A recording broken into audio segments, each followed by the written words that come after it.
ରୁଟି ଦିଅ।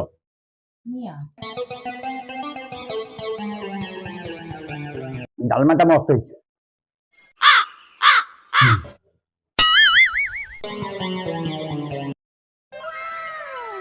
ଶୁଭୁଛି ସେ ଯୋଉ ସୁକା ଦାଦାଙ୍କ ସ୍ତ୍ରୀ ନୁହଁ ସେ ରୁଟି ଗଣିକିନା ଦିଅନ୍ତି ତାଙ୍କ ସ୍ୱାମୀ। ସ୍ୱାମୀ ଖାଇବ ସ୍ତ୍ରୀ ପୁଣି ଗଣିକି ଦେବ କେଡେ ସହ ରାଜ୍ୟ ସ୍ତ୍ରୀ ଲୋକଟା କିଏ? ରୁଟି ଦିଅ। उठाले रे देवा उठाले रे बाबा କହିବାଟା ଠିକ ନୁହଁ। ଏଟା ଗୋଟେ ସ୍ୱାମୀ ଖାଇବ ସ୍ତ୍ରୀ ଗଣିବ। ଆଉ ଗୋଟେ ରୁଟି ଦିଅ। ନା କଣ ନା ତମେ କଥା ବୟସରେ ସବୁ ରୁଟି ଖାଇସାରିଲଣି? ଏବେ ନାଇଁ 7-8 ଥର ଖାଇସାରିଲଣି। ଚାଲଣି କୋଉ ଛୁଟି କି? ତାକୁ କଣ ତମେ ନିଜ ଗଣି ଦବ।